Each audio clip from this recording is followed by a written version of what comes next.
Ok, de acuerdo, Moy. Arquitecto, unos comentarios rápidamente. Yo voy a hacer la presentación, el saludo, voy a leer algo del currículum, un resumen, y le voy a ceder la palabra al final, ya que inicie directo la conferencia. Claro que sí. Cuando vea la conferencia, ya esté por terminar, me hace una señal para que se le cuenta Moy. Entonces, no sé, ¿cómo dice? ¿Qué horas y cuándo te conectas a Facebook?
Listo, tú me das la señal, Moy.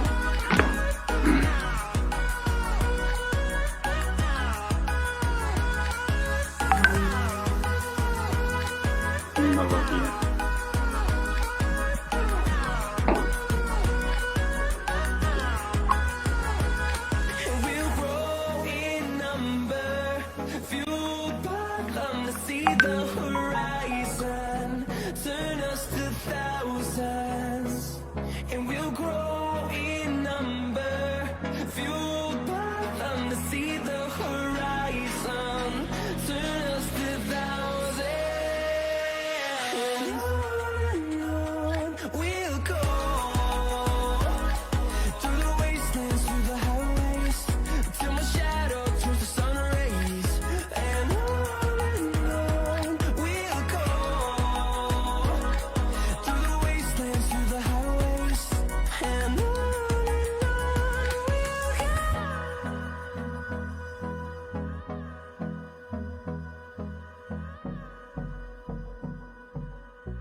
Gracias. Buen día, con el gusto de saludarles a todos los que están conectados y presentes en esta transmisión y forma parte de las jornadas de actualización académica UNED Virtual 2020 Conectados para ti. Le damos la bienvenida a todos ustedes que nos siguen a través de esta transmisión vía streaming por nuestra fanpage UNED Universidad Enrique Díaz de León.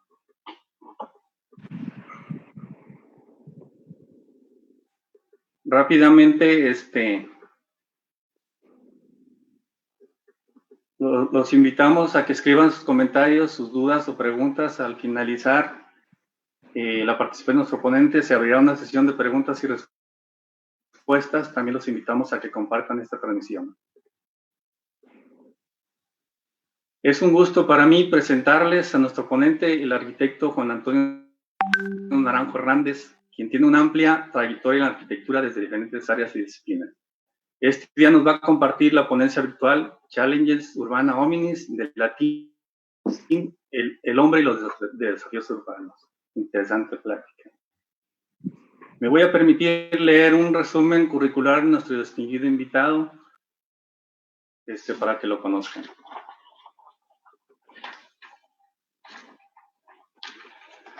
Arquitecto por la Universidad de Guadalajara en 1982, director del Patronato del Centro Histórico Barrios y Zonas Tradicionales de Guadalajara de 1997 al 2011, miembro del Comité de Dictaminación del Centro Histórico de Guadalajara de 1997 a 2011, consejero del Consejo de Colaboración Municipal de Guadalajara de 1998 a 2010, consejero del Consejo Municipal de Catastro de Guadalajara de 2000 a 2011, consejero técnico de Guadalajara 2020, Asociación Civil de 2010 a la fecha, 2002 a la fecha, perdón. Miembro del Consejo de Promoción Económica de Guadalajara de 2003 a 2010, miembro del Consejo Consultivo para la Vía Panamericana 2011, consejero de la Cámara Nacional de Comercio de Guadalajara desde 2002 a la fecha, representante del Consejo de Cámaras Industriales de Jalisco en el Consejo de Administración del Parque Metropolitano de Guadalajara 2011-2013, director del Espacio Público del Ayuntamiento de San Pedro Tlaquepaque, Jalisco, del 2015 a 2017, director de Obras Públicas del Ayuntamiento de San Pedro Tlaquepaque, de 2017 a 2018.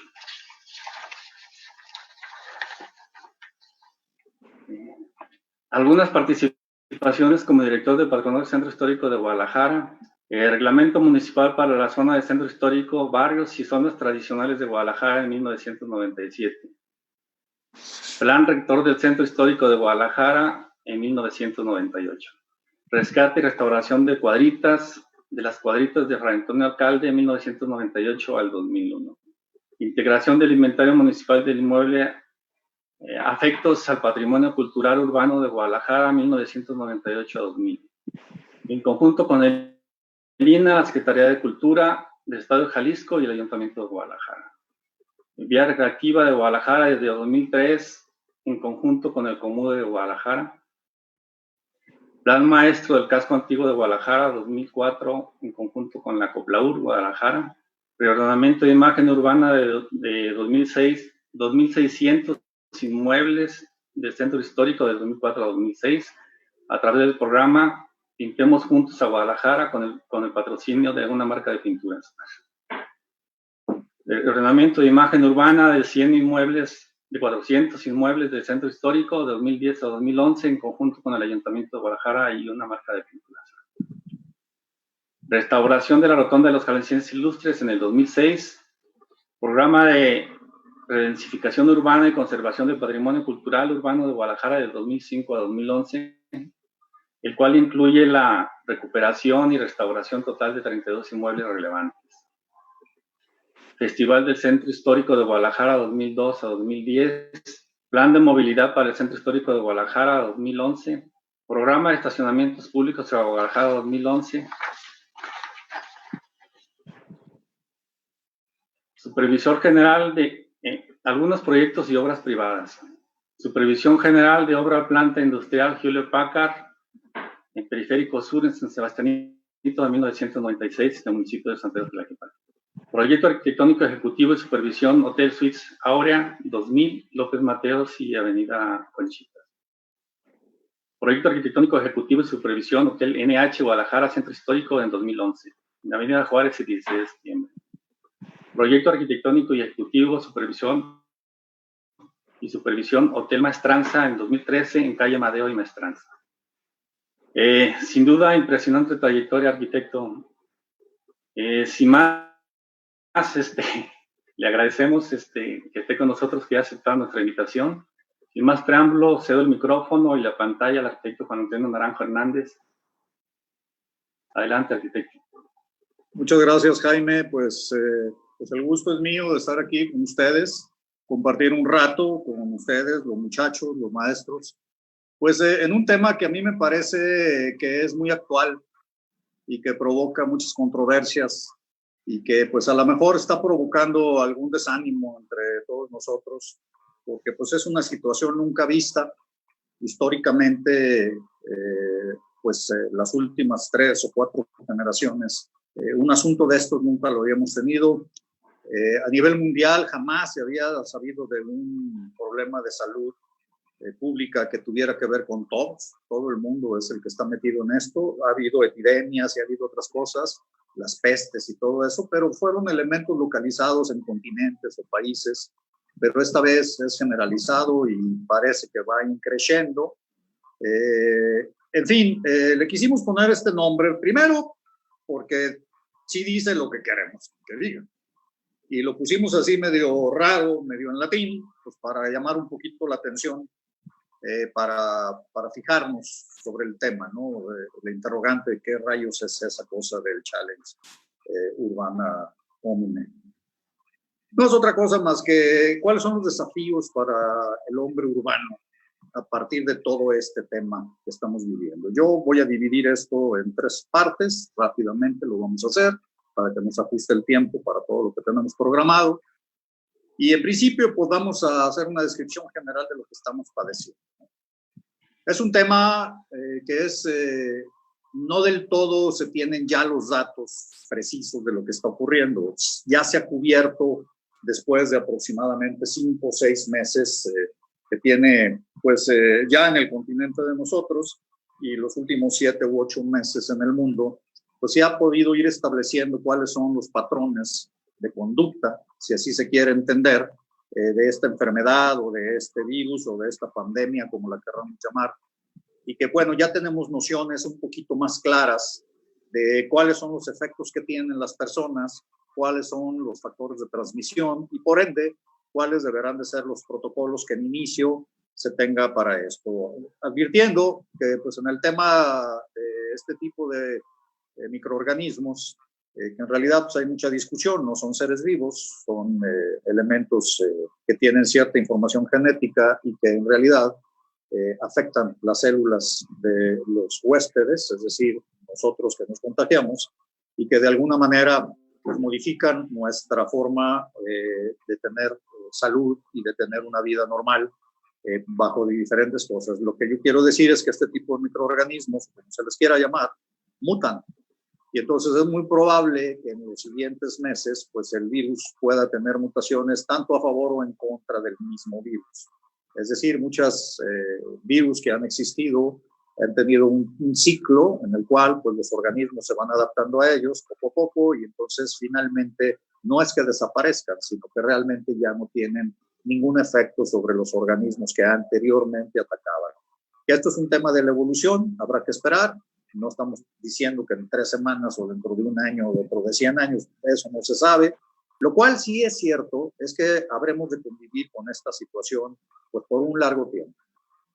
Dentro de lo que se ha averiguado acerca de este asunto, pues se ve claramente que hay 3 factores específicos con los cuales se favorece la transmisión de este microorganismo, este patógeno, y que son, a saber, la primera es el contacto con las personas enfermas. Este es el preferente de todo. El segundo es estar en contacto con superficies o personas que tuvieron contacto con las personas enfermas en alguna forma. Y tercero, el punto es estar en lugares donde se favorecen estos 2 otros factores. ¿Me explico? ¿Dónde se favorecen? Pues en lugares muy concurridos, en lugares que tienen una revolvencia permanente de personas o en lugares que no tienen condiciones sanitarias que se requieren para este tipo de situaciones como son buena ventilación, espacios abiertos, mucho sol, etcétera, ¿no? Este tipo, o que no son sanitizadas adecuadamente. Entonces, estos 3 factores nos dicen que los protocolos deben estar enfocados a este tema. Primero, pues obviamente no tener contacto o tener el menor contacto que se pueda con personas que tengan o estén posiblemente enfermas, que tengan la enfermedad o que posiblemente la tengan. Este es un tema donde hay varias opciones, es el tema de la sana distancia de la cual se habla. Parece ser que el virus empieza a disminuir su capacidad de transmisión a partir de 1 metro de distancia y sucesivos. Lo que se aconseja es que el mínimo sea 1,5 metros de distancia entre personas sin protección. Sin embargo, este factor se modifica mucho porque simplemente lo que estoy yo haciendo ahorita, hablando, expulsa las microgotas o las gotículas que le llaman los médicos a distancias mucho mayores de esos 2 metros. Entonces, en realidad, pues depende mucho de lo que esté uno haciendo. Si es un lugar, por ejemplo, que estás en un coro y está todo el mundo cantando sin protección, aunque estén a 2 metros, 3 de distancia, de todas maneras va a haber este tema, ¿no? También la ventilación del lugar, etcétera. Entonces, como podemos ver, la combinación de los factores pues son diversos. Segundo, la superficie. Las superficies, hasta la fecha se han descubierto algunas cosas. Por ejemplo, por ir de mayor a menor, en el caso de la ropa, el papel y eso, pues el virus solamente vive alrededor de unas 2 a 3 horas. Entonces, pero el problema es que tú no sabes en qué momento fueron contaminadas. Vamos a suponer que tú eres un servidor público y estás en una ventanilla y probablemente los papeles que te están pasando para revisión pues fueron manipulados por alguna persona que tiene la capacidad de transmitir la enfermedad y que por lo tanto, pues probablemente lo hizo hace 15 minutos y ya y no hay manera de evitar que esa contaminación pueda transferirse a otros. El papel la lleva, obviamente, no han pasado las 2 o 3 horas que se calcula, hasta llegar pues a los metales y a los plásticos, donde parece ser que el virus sobrevive hasta 72 horas, dependiendo también de las condiciones. En el piso parece ser que el virus no se conserva mucho, sin embargo, sí se aconseja pues, tener cierta higiene después de haber transitado por las calles. Todo esto me gustaría que fueran tomando nota. Creo que es muy conocido. Estoy haciendo un resumen simplemente para fijar los argumentos que adelante diremos, ¿no? Tercero, si uno está en una reunión y si tienes protección, la protección que te puedes poner son de diversas calidades. Hay desde algún tipo de mascarillas que tienen algún tipo de filtros, el que le llaman PM2.5, que es el tamaño de las partículas en micrones que logran pasar, y que esto ya es muy chiquito, el virus mide más que eso. En teoría no debiera pasar por eso. Sin embargo, también hay un factor de cantidades, y las cantidades van de acuerdo a tiempos. Por ejemplo, si tú convives con personas durante 5 minutos a una distancia X, pues probablemente la cantidad de virus que te están transmitiendo o que están llegando es menor que si estás en un acto público donde están hablando las personas y dura 2 horas. O sea, es obvio que el tiempo está haciendo que constantemente esos contaminantes biológicos estén yendo al aire y te estén invadiendo en toda tu superficie corporal. Entonces, esto nos da ya un sentido de las medidas que hay que tomar de acuerdo a las condiciones.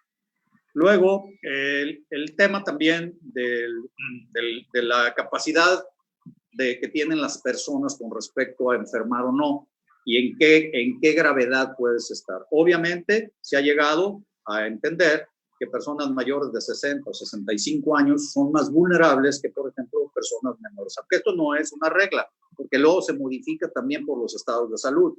Si una persona tiene, por ejemplo, enfermedades de tipo crónico, como son la diabetes, o factores que contribuyen a ella, como es la obesidad, o tiene antecedentes de algún tipo de padecimiento cardíaco o pulmonar, también son personas que van a desarrollar probablemente la enfermedad en estratos más graves que otros que son perfectamente sanos porque y además tienen un rango de edad menor, que normalmente son asintomáticos. Y este es el principal peligro, según dicen los doctores, que el asintomático tiene la capacidad de transmitir la enfermedad, pero como no se nota que la tiene, pues entonces todo el mundo nos sentimos seguros. Porque a veces nos hemos encontrado, qué sé yo, en una reunión, en una junta de trabajo, en un acto religioso, y pues como que notamos que nadie tose ni nadie estornuda.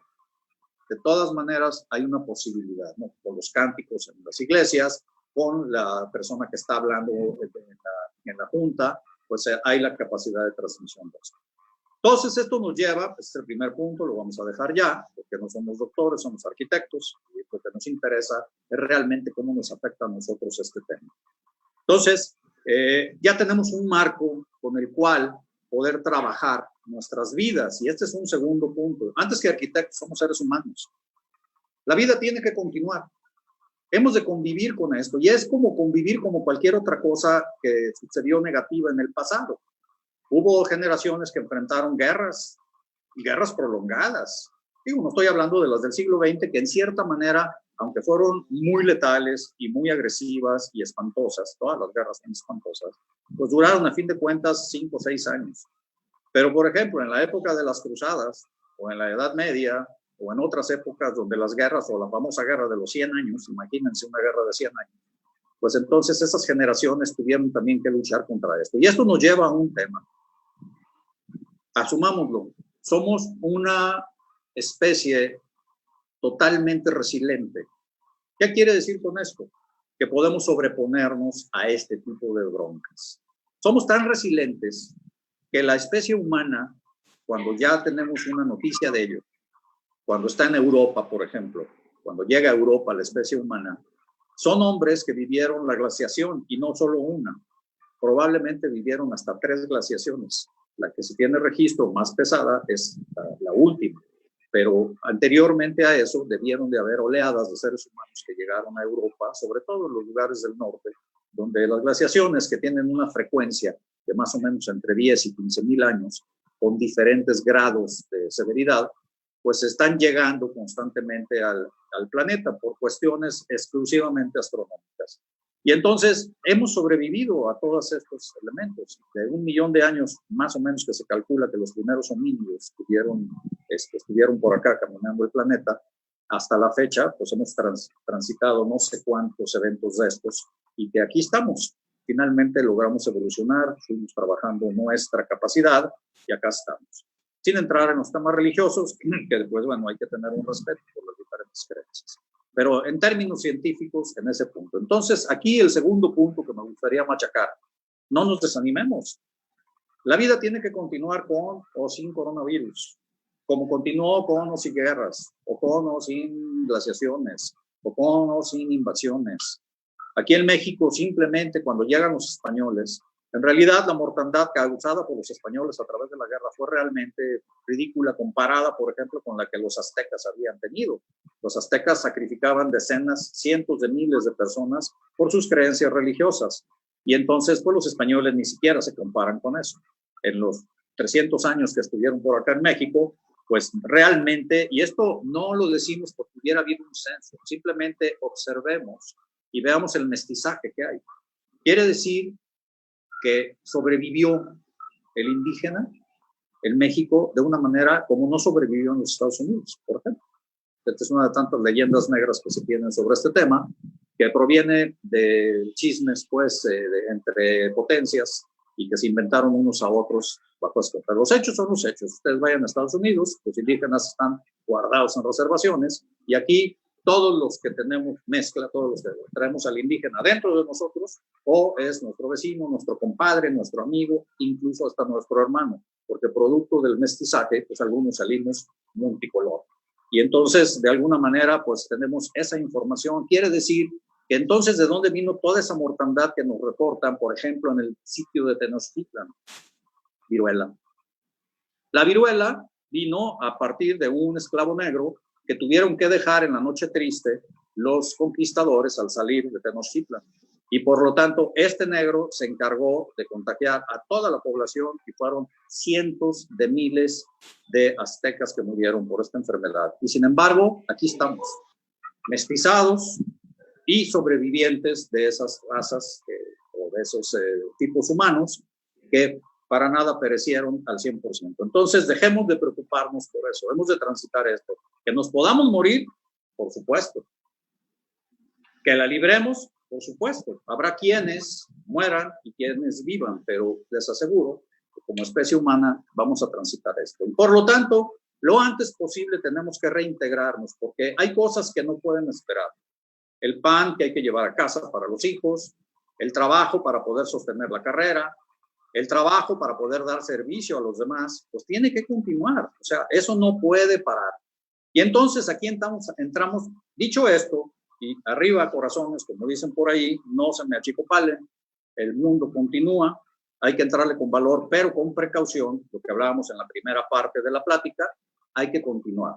Con precaución, cuidarnos todo lo que podamos dentro de los parámetros que los protocolos marcan, sin irresponsabilidades, pero adaptándonos a una vida que tiene que llevar las actividades que llevamos. Yo no quiero hablar de normalidades, porque las normalidades no son la constante en el ser humano. Revisen la historia y me darán la razón. No ha habido nunca una época que digas, esto es lo normal para el ser humano. Que tuvimos una época de muchas comodidades, de 50, 70 años de muchas comodidades, sí es cierto, pero pueden haber terminado ya, y estamos entrando a épocas donde esas comodidades ya no van a ser la norma, es decir, no era lo normal, ni esto, ni lo anterior. Entonces, adelante, no nos deprimamos, ánimo para todo, hay que terminar la escuela, como profesores y alumnos, habrá que ser arquitectos, los que lleguemos hasta el final, y seguiremos con la vida. ¿Qué tal si el coronavirus llegó para quedarse y vamos a tener que transitar por esto? Y aquí entramos al tercer tema. ¿Qué sigue para nosotros? Sí tenemos que estar muy atentos y tomar en cuenta lo que está ocurriendo. Todos estos protocolos deberán de empezarse a integrar en una forma de vivir, en un modo de vivir, en una calidad de vida que debe de ser adaptada a esta nueva circunstancia. Y me explico.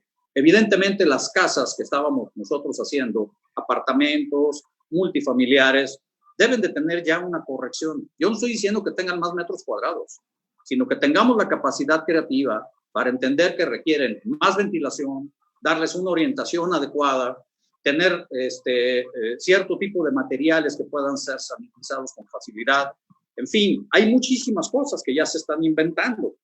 Les aseguro que quienes comercian con la inventiva no están dormidos. Pronto vamos a empezar a ver que de hecho de suyo ya tenemos, por ejemplo, cuando hacemos un proyecto para un quirófano, pues existen cierto tipo de pinturas a las cuales los microorganismos no se adhieren, o mueren, o se desprenden. ¿Qué pasa con el coronavirus? El coronavirus requiere de una capa de grasa, de lípido, que es lo que hace que permanezca activo. En el momento en que esa capa de grasa se desaparece, se destruye, el virus se destruye, no sobrevive. Entonces, habrá que inventar pinturas que sean realmente anticoronavirus. Y eso dejémoselo a los industriales. Les aseguro que no están en la hamaca. Seguramente están viendo el área de oportunidad. Nosotros, lo nuestro es el espacio. El espacio tiene que favorecer la salud y tiene que favorecer los protocolos. Si antes no teníamos un recibidor en los espacios, en las casas, pues tendremos que buscar eso, que es parte de una arquitectura muy antigua, que en otros países, el famoso porche, aquí teníamos los aguanes, pues quizá tengamos que integrar eso. Voy a utilizar la palabra quizá, porque esto no es definitivo. Para eso nosotros tenemos nuestro cerebro y nuestra creatividad que está siendo cultivada en la escuela y que luego seguirá siendo cultivada cuando empecemos a ejercer.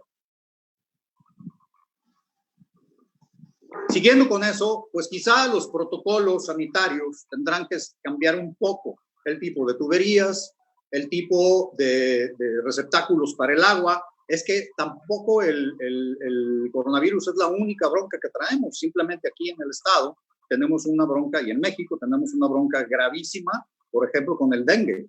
Y entonces es evidente que ya recipientes a cielo abierto, tinacos y todo eso, pues tendrán que empezar a desaparecer de nuestras cuentas y de nuestros supuestos que podamos hacer. A ver si por fin la arquitectura deja de ser el arte de ver cómo sostenemos los tinacos a cierta altura para que puedan proveer de agua con presión, porque pareciera que la arquitectura de hace 120 años para acá se desarrolla alrededor del maldito tinaco y ojalá, fíjense cómo esto pudiera traer un beneficio, no un perjuicio. Pero bueno, pasado el chascarrillo, me parece a mí que también hay que poner atención en ese sentido, ¿no? Otra de las cosas es, por ejemplo, los espacios abiertos. Necesitamos más áreas. Si estamos entendiendo que a la distancia que debe de ser la razonable sean 2 metros, pues entonces, por ejemplo, en el área urbana, las banquetas de 1 metro no nos sirven. Y esto va a ser positivo porque tenemos que rescatar cada vez más el tema de las aceras, de los espacios de transición, de circulación, y entonces hay que luchar por eso. Nosotros como urbanistas, como diseñadores urbanos o como simples arquitectos, tenemos que pensar que esto ya no puede continuar así.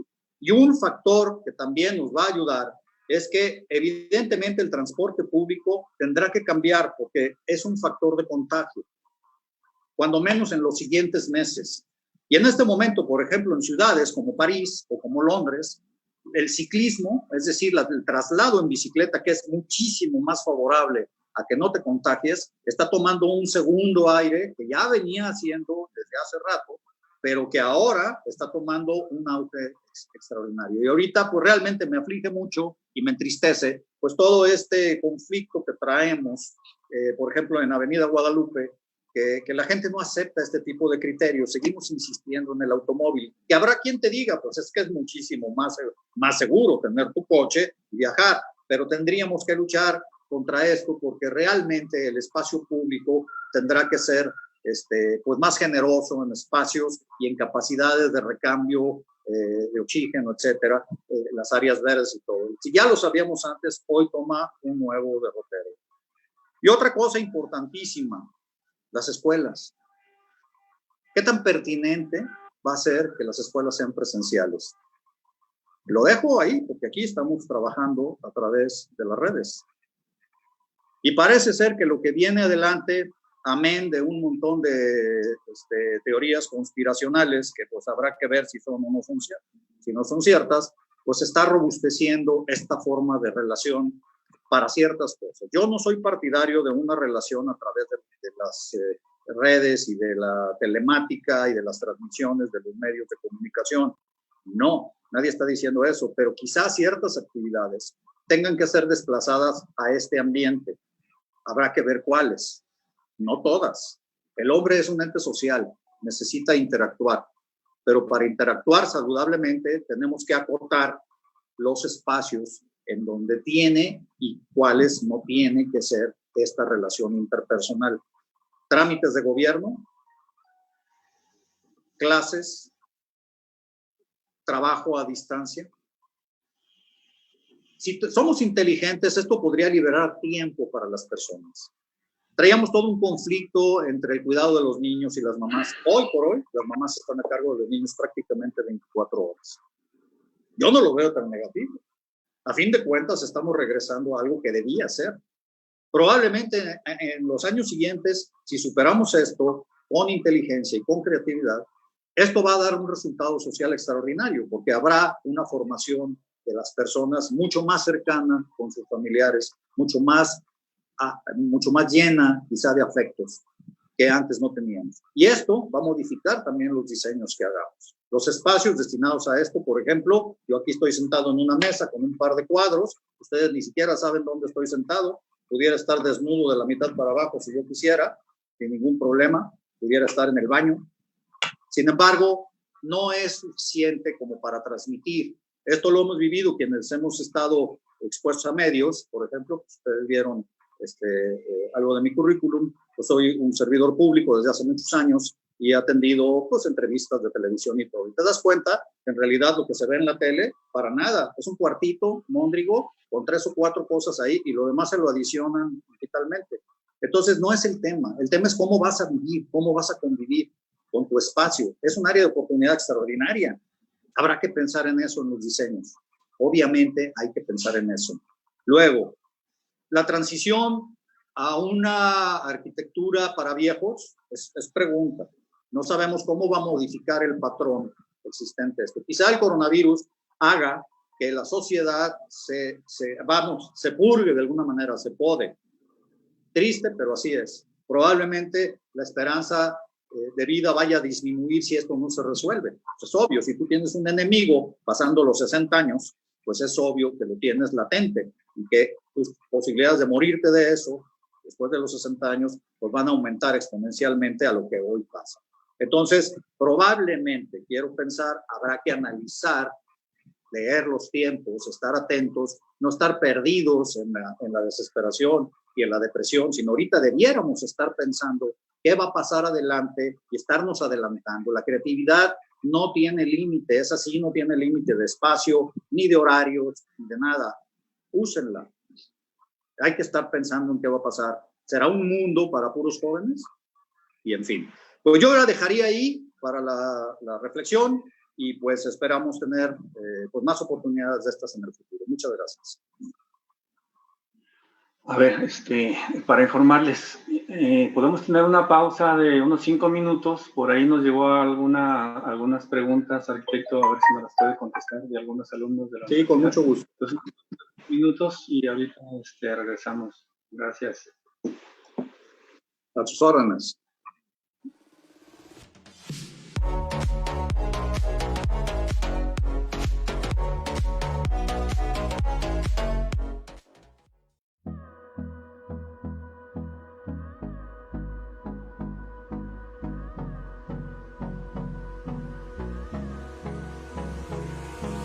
Hold me close till I get up.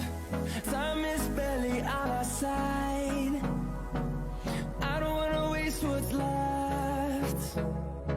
The storms we chase are leading us, and love is all we'll ever trust. Yeah, no, I don't wanna waste what's left.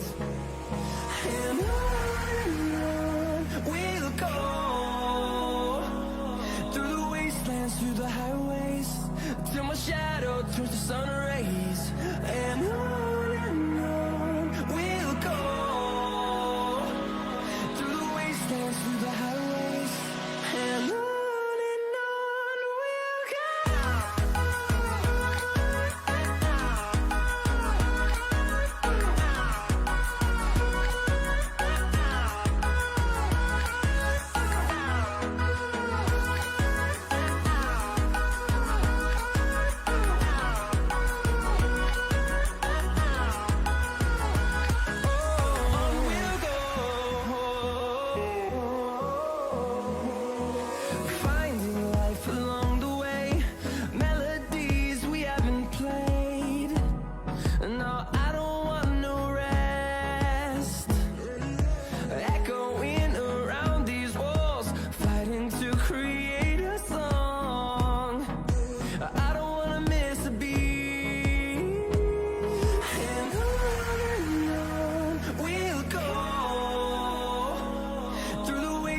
Through the highways, till my shadow turns to sun rays.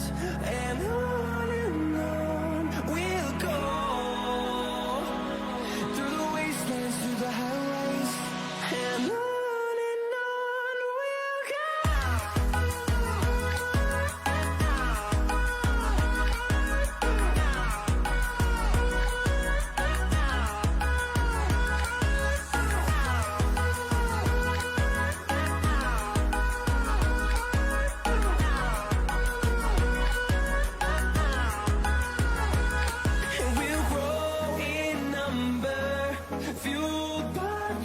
See the horizon, turn us to thousands, and we'll grow in number, fueled by them to see the horizon, turn us to thousands, and on we'll go,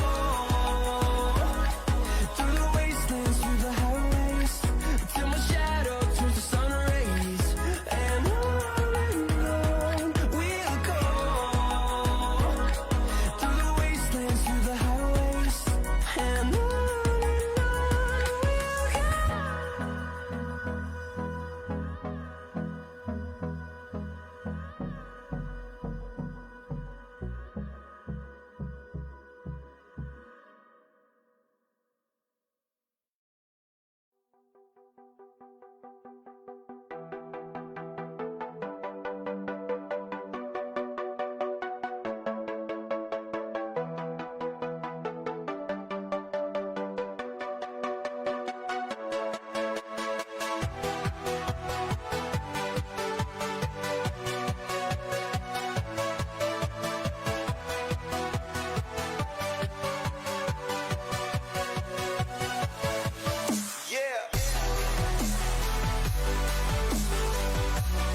Gracias. Estamos de nuevo con el arquitecto Naranjo. Por ahí nos llevaron algunos comentarios, algunas preguntas. Invitamos a todos los que están conectados, háganos comentarios, algunas preguntas para aprovechar a nuestro invitado especial. Le voy a pasar, arquitecto, una pregunta que hizo un alumno de la Universidad de Licenciatura en Arquitectura. Es Dorian, de cuarto semestre de Licenciatura de Arquitectura, comenta: y sin embargo los efectos mortales de la ideología indígena de México prehispánico era propio de la civilización. Las muertes causadas por los colonizadores españoles fue inducido de forma forzada y contrario a lo que los mexicanos conocían como su realidad. ¿Qué puede opinar acerca de este comentario, arquitecto? Pues mira, te aclaro que yo no soy ni proindigenista ni prohispano. O sea, yo soy mexicano, que es otra cultura diferente, nada que ver en total con cada una de las dos. Ni siquiera los españoles actuales tienen nada que ver con la cultura hispana de aquel entonces, son entornos totalmente diferentes. Sin embargo, un primer asunto que yo quisiera dejar bien claro es que pues era una guerra. A fin de cuentas, en una guerra, pues aparentemente hay reglas, pero pues en el momento específico de luchar, pues tú aprovechas lo que tienes a la mano. ¿O qué pretendían? Quienes hacen comentarios, si es que estoy entendiendo el comentario de nuestro compañero, ¿qué pretendían? ¿Que los españoles llegaran a nado? O sea, que no vinieran en sus barcos. Que antes de llegar alguien les hubiera dicho: oye, fíjate que aquí los indios andan semidesnudos, todo es con palos y piedras, se tapan un poquito pues, con pieles, y pues para poner la lucha más o menos como una pelea de box, pareja, pues órale, a todo el mundo encuerarse, agarren palos y piedras y vamos a ver quién es el más chicho, ¿no? Y entonces yo preguntaría, y también los indígenas, vamos a suponer, estamos haciendo una utopía, ¿no? Una hipótesis utópica. Vamos a suponer que los españoles dijeran: ok, va, somos bien chichos, bien machos, estamos grandotes, güeros, fornidos, y entonces pues vénganse los indios. Pero ¿saben qué? Somos 400 nada más. Y hay que tomar en cuenta que de los 400, pues otros 7 u 8 pues son curas, o sea, entonces vamos haciendo la más pareja. Ustedes renuncian a que son 5 millones de indígenas y entonces nos vamos a dar el agarrón entre 393 contra 393, a ver quién gana. Y si ganamos nosotros, todo el mundo se retira, nos dejan todo, mujeres, hijos. O sea, ¿de qué estamos hablando?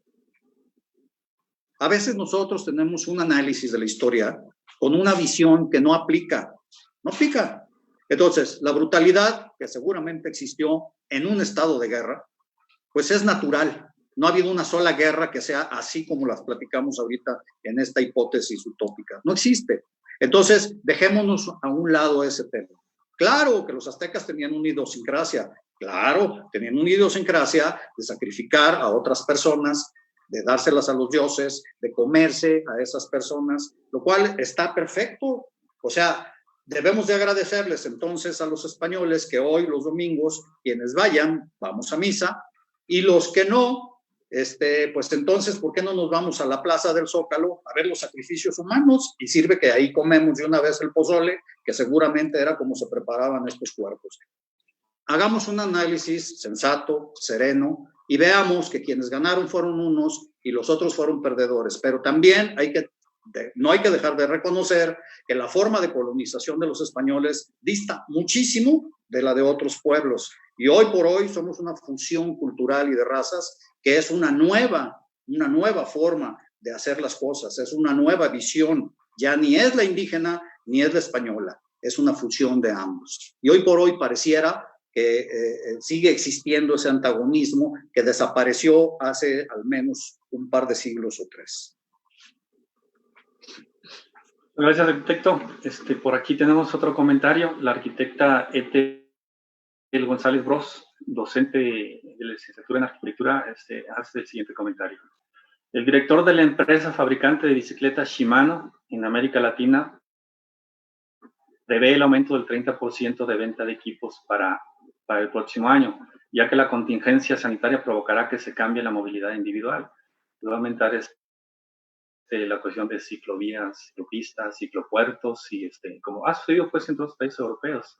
¿Qué opina al respecto de este comentario? Totalmente de acuerdo.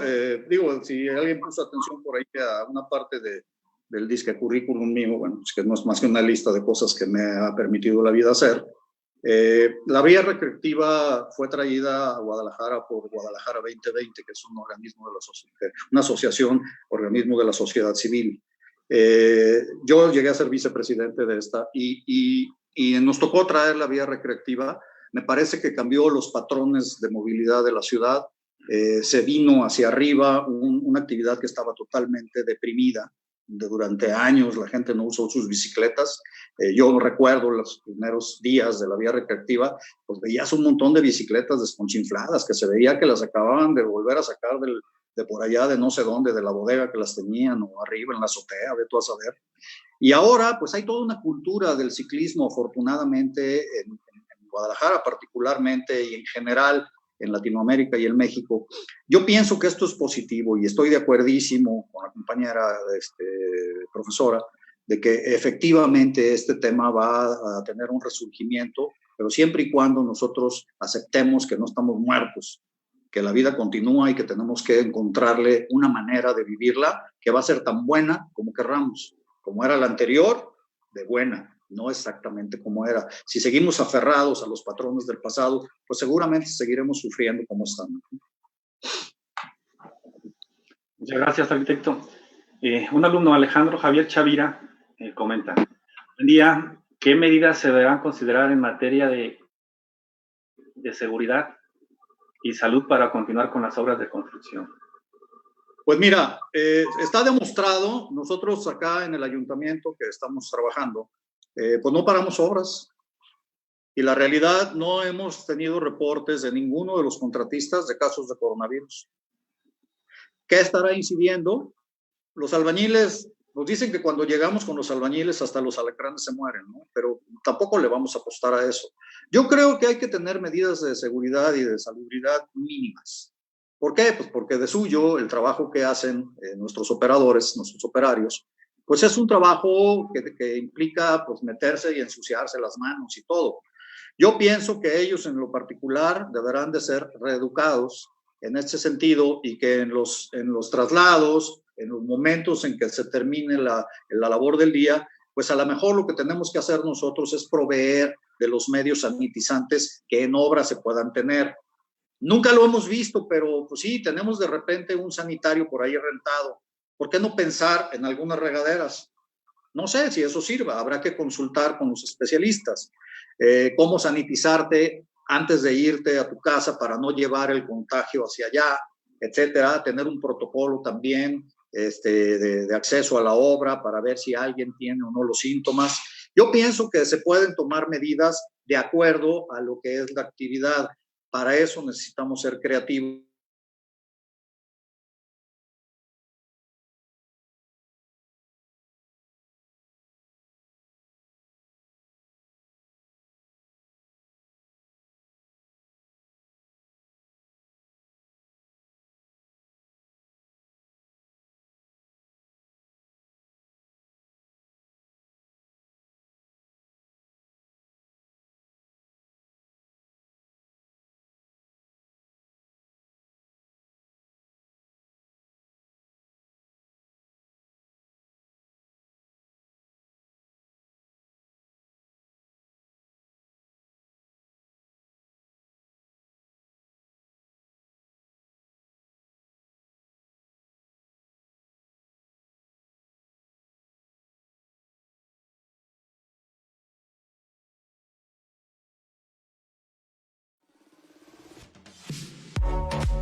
Till I get up, time is barely on our side. I don't wanna waste what's left. The storms we chase are leading us, and love is all we'll ever trust. Yeah, no, I don't wanna waste what's left. And on we'll go, shadow turns to sun rays, and on we'll go through the wastelands, through the highways, and on we'll go.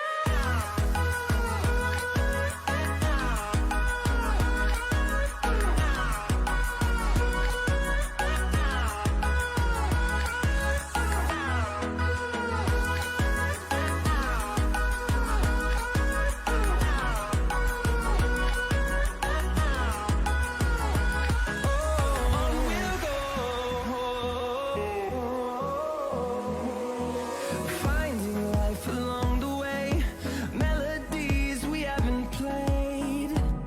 No, I don't want no rest. Echoing around these walls, fighting to create a song. I don't wanna miss a beat. And on we'll go through the wastelands, through the highways, till my shadow turns to sun rays, and on we'll go through the wastelands, through the highways, and on we'll go.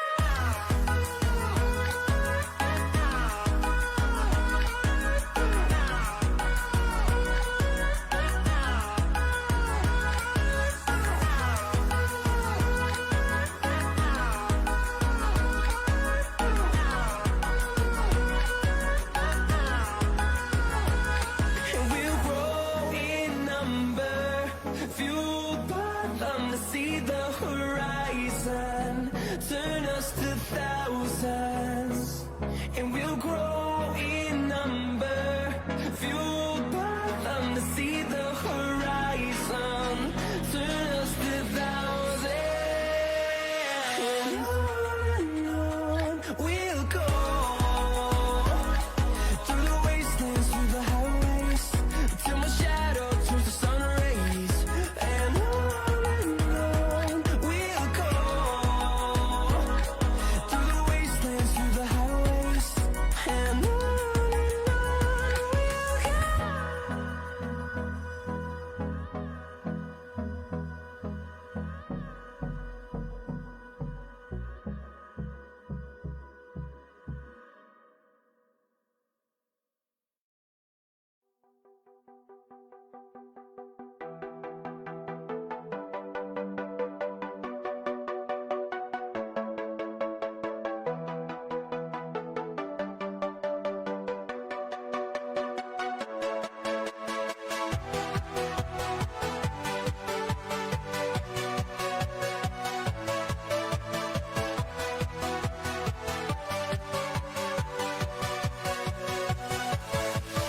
Yeah.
¿Listo?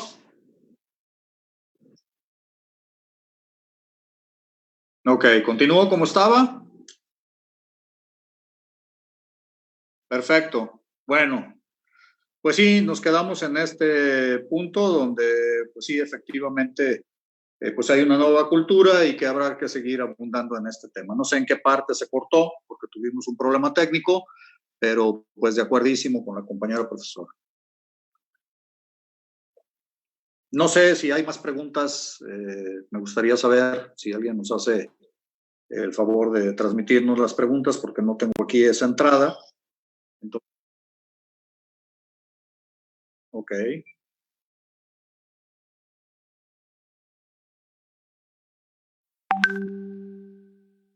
Ok.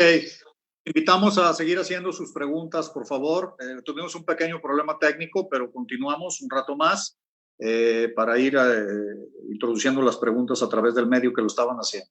Esperamos sus preguntas.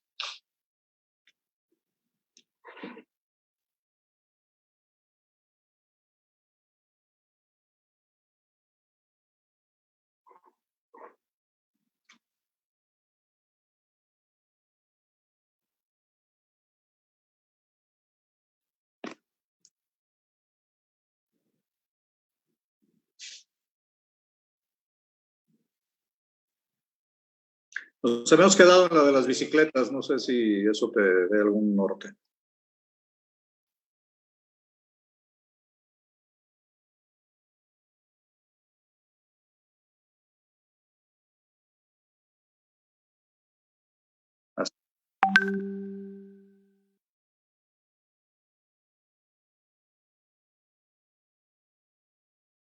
Así es.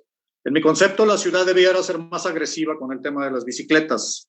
En esencia, el plan que nosotros teníamos hace 20 años para introducir esta modalidad era aspirar a tener convivencia entre bicicletas y vehículos, sobre todo pues, en calles menores, ¿no? No se necesitan carriles especiales, lo que se necesita es un poquito de educación de los conductores para poder tener una convivencia, porque a fin de cuentas, yo que estuve tantos años en el centro, si sacaron cuentas fueron como 15, en el centro nos decían, vamos a hacer zonas 30, y mi pregunta siempre fue, ¿y cómo le voy a hacer para subir la velocidad? Porque en realidad 30 kilómetros por hora no se puede en las calles del centro. Entonces, la realidad es que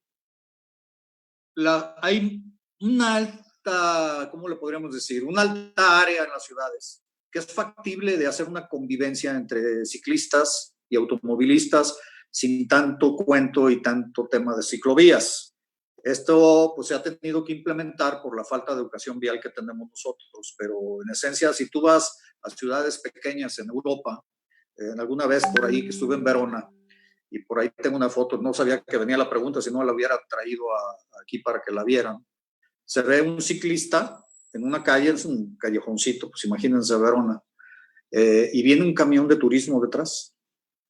Y ni pitó, ni nadie hizo alaraca, el cuate venía quitadazo de la pena, sí, venía a buen ritmo.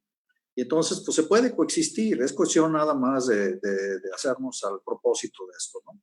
Entonces, ánimo, yo pienso que es una buena noticia eso que nos está compartiendo Ethel para ver este tema, ¿no?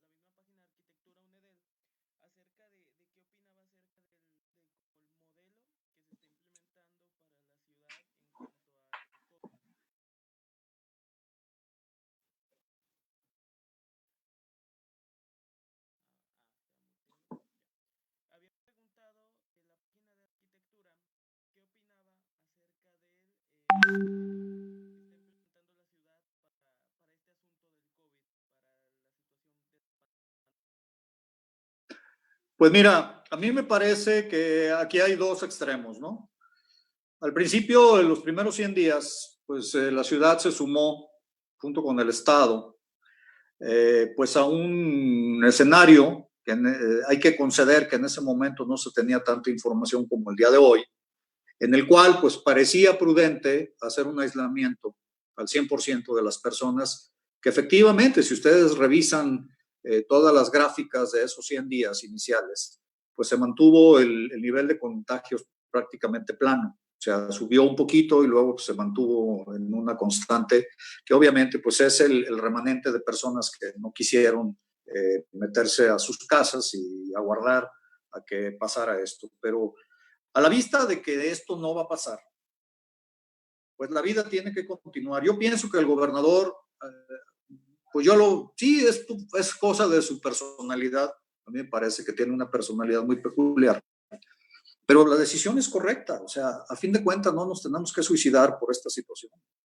Si vamos a tener que convivir con esto durante un año, o dos, como dice López-Gatell, que me imagino que él está sacando cuentas de la famosa vacuna, que habrá que ver quién se la quiere poner y quién no, pues entonces esto va para largo. O sea, no se ve por dónde esto pueda dominarse, porque también está demostrado que todavía no tenemos, no es que se haya demostrado, sino que no tenemos suficiente información para ver en qué forma sí está habiendo una autoinmunización de las personas.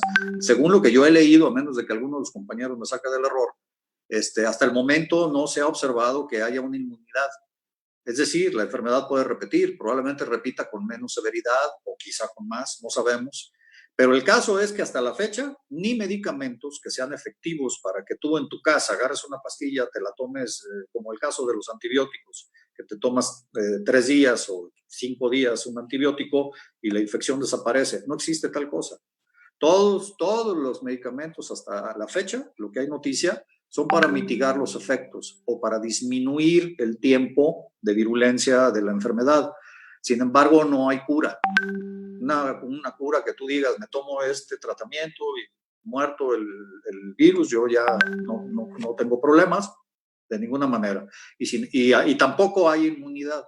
Entonces, vamos a convivir con esto un buen rato. Entonces, a respuesta me parece que está siendo adecuado el enfoque de la responsabilidad personal, que era lo que estábamos platicando en el segundo apartado que yo hice de la conferencia. Si ustedes recuerdan, hay que ir a vivir nuestras vidas con todos los protocolos que en este momento parecerían engorrosos y en algunos casos hasta denigrantes. Habrá quien lo considere así. Por ejemplo, el cubrebocas y el que no te vean el rostro. Pues esto tiene una ventaja. Ya nadie nos va a ver la cara. Bueno, ojalá ese fuera el caso, pero la realidad es que pues vamos a tener que vivir con esto. Por lo tanto, lo que el gobernador está haciendo me parece perfecto, razonable. Los ayuntamientos se le han sumado, se está haciendo todo el esfuerzo por proteger lo más posible a la población, pero también es de entender que no vamos a poder tener a la gente encerrada a piedra y lodo hasta que esto pase. Primero, no hay la capacidad económica para hacerlo. Ni siquiera países tan fuertes como los europeos están sosteniendo ese. Entonces, me parece que las críticas están de más. Ya nos viéramos todos nosotros estar en la posición de los gobernantes para tomar una decisión adecuada. Me parece que se ha hecho lo que se ha podido, y si hay alguna conspiración detrás de esto, pues tampoco tienes defensa. ¿Qué vas a hacer? O sea, yo como ciudadano común, un gobernador de una provincia, de un estado arrumbado en un país por allá del tercer mundo, como somos nosotros, ¿qué puede hacer este pobre hombre contra una conspiración de la que se habla que está pasando? O sea, realmente nomás es perder el tiempo en esas cosas. Creo que lo que toca es que también tenemos nosotros capacidad intelectual para entender que esto se puede mitigar, se puede evitar en lo posible, y si no, pues lo que sea. Si nos hemos de morir, pues nos vayamos a morir. Si era una conspiración para matarnos a todos los prietos y a todos los viejos, pues ya nos moriremos. O sea, ¿qué podemos hacer contra esas cosas? Yo los invito a estar tranquilos y apoyar pues, a las autoridades y estar muy atentos a lo que se publica, que realmente tiene sentido. También tenemos sentido común. Hay cosas que tienen sentido y otras que no tienen sentido. Está demostrado que el tema de los zapatos, sí es bueno sanitizarse al entrar, pero también el factor de contagio a través de los zapatos es muy reducido. Entonces, ya, pues en tu casa, si quieres quitarte tus zapatos, pues adelante. Eso va a modificar quizá los diseños de pisos y todo. Pero también, si se supone que si los sanitizas en un tapete a la entrada, desaparece prácticamente el riesgo, pues entonces ya puedes andar con tus zapatos dentro de tu casa. La ropa no tiene mayor problema, a menos de que vengas de un hospital. En fin, hay que tener criterio y hay que tener sentido común y apoyar a la autoridad lo más que se pueda, que tenga sentido, porque también hay cosas de la autoridad que no tienen sentido. Que si se reaccionó tarde, que si se reaccionó prematuramente, pues quién sabía eso. Si hay un factor oculto detrás de eso, pues algún día se sabrá y cobraremos las cuentas. ¿Cuándo? Pues las elecciones o el día que sea. Pero por el momento a mí me parece que lo que está fluyendo en este momento es la actitud y la decisión adecuada. No podemos matar la vida, la economía de las personas. No se pueden encerrar. La gente vive al día o casi al día, aunque tengan sueldos, pues son sueldos que apenas ajustan para salir la quincena o el mes. Entonces, pues no se puede perder el trabajo, no podemos dejar caer ¿cómo se llaman? Las empresas, los puestos, las fuentes de trabajo. Pues no se puede, o sea, hay que hacer toda la lucha por sacar eso.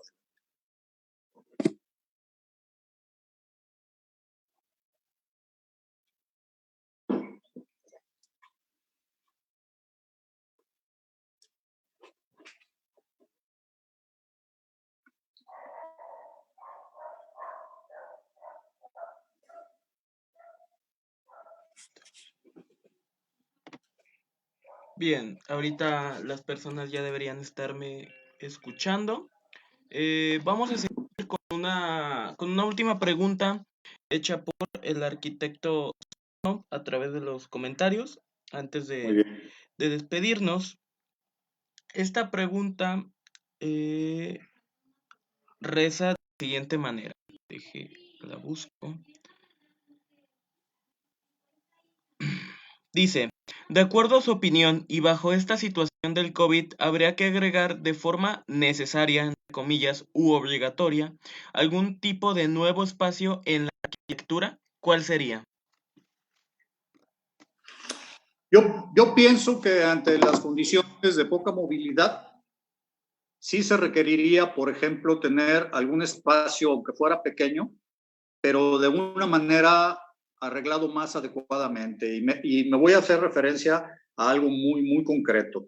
Los patios de servicio por reglamento o los patios jardinados por reglamento a veces exigen cosas que no son posibles. Por ejemplo, si tú tienes una casa que diseñaste en 6 metros de frente o en 4,50 de frente, lo que te permite el reglamento, y tienes un fondo más o menos de unos 2,50 o 3 metros, y te obligan a tener el 80% jardinado, hasta para arreglarlo va a ser un problema. Entonces yo pienso que deberíamos de dar un poquito de más libertad para manejar estos espacios y adecuarlos más a las necesidades de cada quien.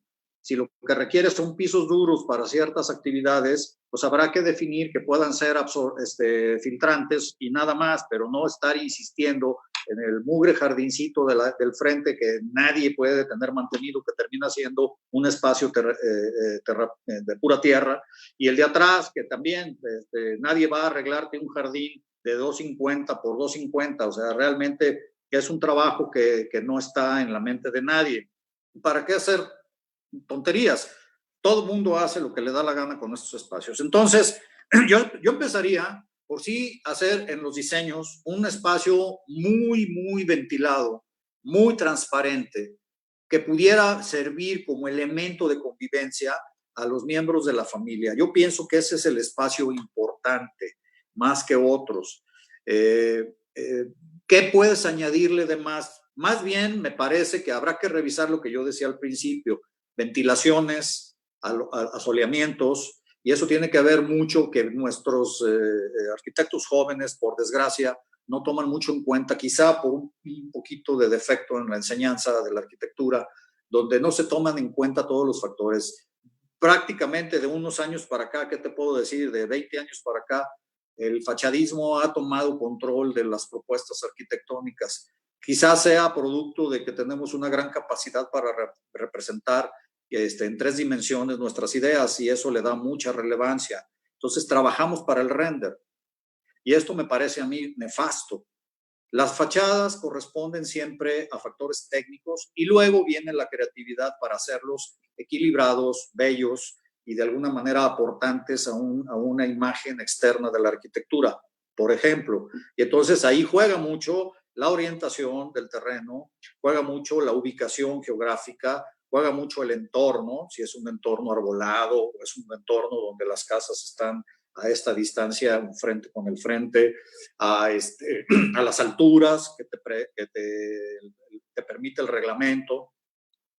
Otro tema también son las azoteas, sobre todo en las casas unifamiliares, y por qué no decir, pues en las zonas de apartamentos. Las azoteas toda la vida las hemos destinado a ser el chiquero de la casa. Ya no tenemos puercos, porque seguramente algunos de los puercos duermen en las recámaras, pero la realidad es que las azoteas terminan siendo un lugar para aventar lo que ya no le sirve a uno, y luego ahí está el mosco y te da el dengue, y en fin, todo lo que habíamos platicado. ¿Por qué no pensar que sean espacios activos? Si no tienes al fondo o en alguna parte un patio, pues toma control de las azoteas, diseñemos las azoteas para vivirlas. Son muchos metros cuadrados que se pueden utilizar incluso como áreas verdes. Había un proyecto que teníamos en el patronato del centro histórico de convertir las azoteas del centro en áreas verdes, porque los centros históricos ordinariamente no tienen espacios verdes, solamente plazas y espacios públicos, pero las calles son estrechas, las casas están pegadas unas con otras, los alineamientos son al paño de banqueta, y entonces pues no tienes esas servidumbres que tienes, por ejemplo, en áreas residenciales en la periferia. Entonces, pues azoteas. Las azoteas es un espacio único que podemos usar en beneficio de todo esto.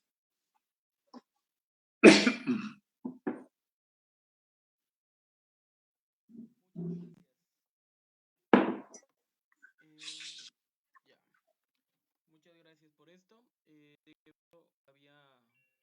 Había dicho que era la última, pero está Adelante. muy participativa la gente, así que Adelante. también saber qué opina acerca de que dice autoridades y Dorian dice autoridades y ciudadanía en general deben tener en cuenta que no solo es adquirir bicicletas en masa.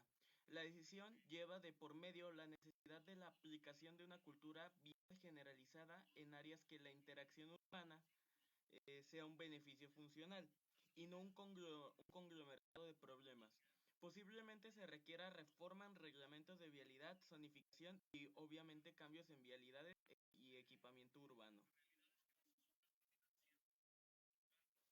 Pues sí, efectivamente era lo que decíamos hace rato, ¿no? Pues la compra de bicicletas es obvio que en el rango medio es muchísimo más copiosa, eso era esperable. Las clases altas pues tienen otras formas de trasladarse, otras formas de movilidad que se van a resistir a abandonarlas, es un tema de cultura. Yo estoy de acuerdo con Dorian, efectivamente, no, y esto lo vivimos en la vía recreativa. A veces no se entiende para qué es la vía recreativa, yo se los platico. La vía recreativa es un laboratorio. Y es un laboratorio donde se hace didáctico la manera como tú te conduces con la bici.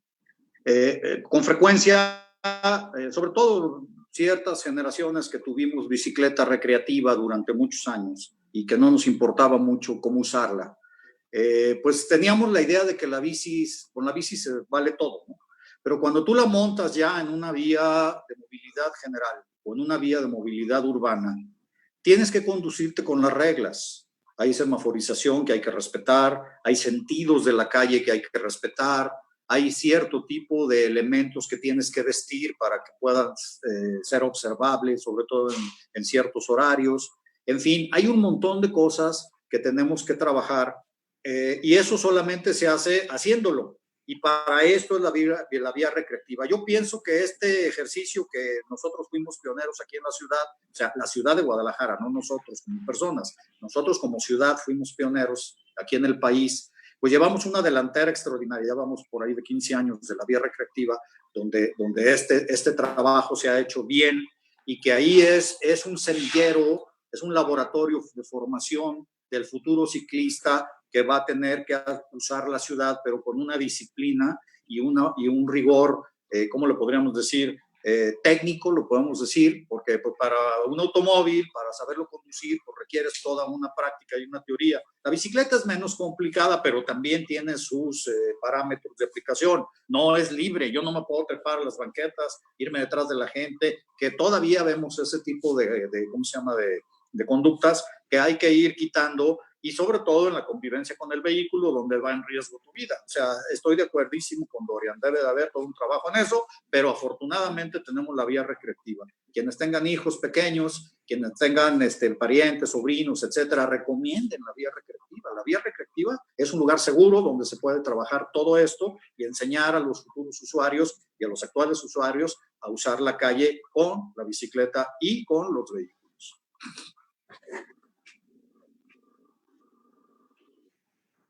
A ver, me perdí por un momento, una disculpa, de esas cosas raras que suceden en la vida de la tecnología, se me fue la luz, pero ya estoy de nuevo. No sé si tienes por ahí alguna otra pregunta o ya las hicieron todas. Por aquí me están llegando algunas.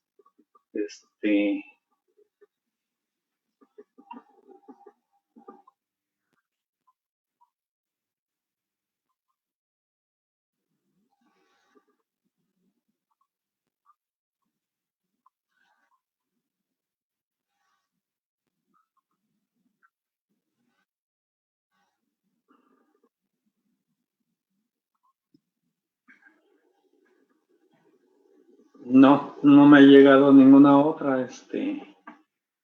No sé si arquitecto, para finalizar, quiere agregar algo. Y cómo no, me gustaría abundar un minuto, un par de minutos más. No nos rindamos. No es el fin del mundo, aunque así parezca. Y si lo fuera, pues será. Nosotros tenemos que continuar con nuestras vidas. Tenemos que hacer nuestro trabajo como arquitectos. Tenemos que aplicar todo ese don que tenemos